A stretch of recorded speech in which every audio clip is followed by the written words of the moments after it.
That's kind of, I know a big part of what you train on, Marilyn. In your book, you call it the adapted self, or we have the authentic self. And so talk to us a little bit about that. Like, what is our authentic self? What is the adapted self? And how could we learn to recognize the difference between those two? Hmm. Yeah, thank you, Nick. You threw out some words there that are so important, and it's freedom. And also that the Enneagram doesn't define us, but it does describe a pattern. It's a way of just understanding a pattern that we're in. And so it's so helpful that way. So the adapted self, authentic self. I use that, quite a bit in my book and in my work. The authentic self, similar to what you said, Nick, is we're created in God's image. We are created to experience and express. And I think we're all wired to have just some of those stellar qualities that are a reflection of God's image. And when we live in those, there's a sense of freedom and peace and hope and all of those, qualities that we all long to experience, and that Jesus came to help us experience, to show us the way to experience that. But our adapted self, when I was writing the book, I read a lot on false self, true self. Yeah. And the false self language just didn't resonate with me because it felt like it was true. There was a truth to it. So it's false, like it's just an illusion. It just, excuse me, that word, true self, false self just didn't resonate with me. And I started thinking, well, it's really the adapted self.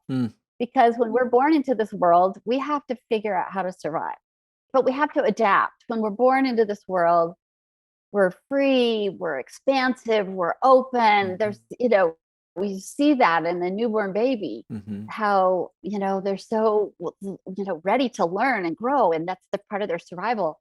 But pretty soon in life, we figure out, oh, that doesn't work and that works, or that's a withholding of love. When I do that, or when I do that, I get love, or what makes me help me stay safe, or what gives me control.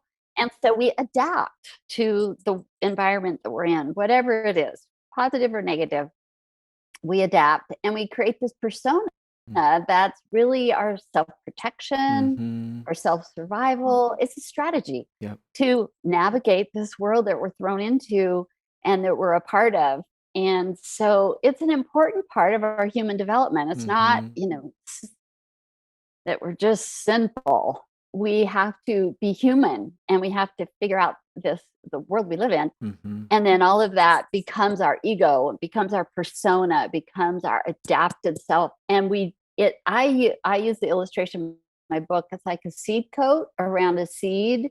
And if you think about a seed, it has this hard covering over the outside until the seed, which is really on the inside, and the place where there's going to be growth and fruitfulness will grow from that seed. But the seed has a hard shell, and we have to have that for a while, just get along. But then that seed coat in transformation, really the movement to live more as our authentic self is letting go of all that seed coat that is there. And so that journey is really paying attention to what's my strategy, or how am I striving to make myself somebody. And so that's what, you asked about the adapted self, authentic self. The growth from the adapted self to the authentic self really, to me, is spiritual transformation. Totally. Yeah. And a lot of our listeners will be familiar with this concept, like if they've gone through the 7 Pillars of Freedom for Men, or a lot of listeners have used the Genesis process. And in both of those workbooks, there's some lessons that invite you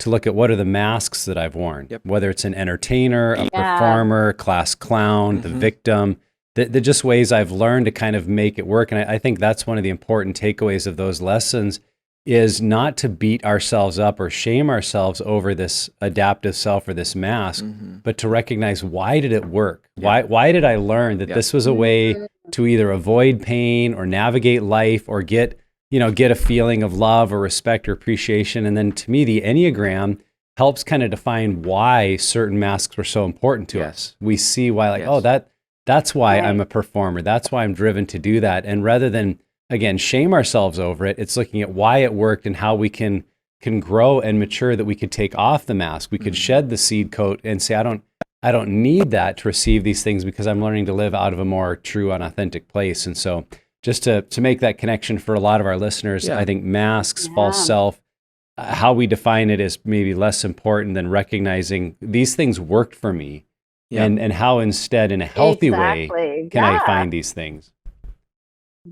Yeah, and I love that, getting down to below the surface of why Mhm. was that important to me? Why did it work for me? Yep. And often it's really identifying what is the false narrative that I've believed that led me to this, the lies, Yep. the deceptions, that this Mhm. felt like it worked, and it kind of did work.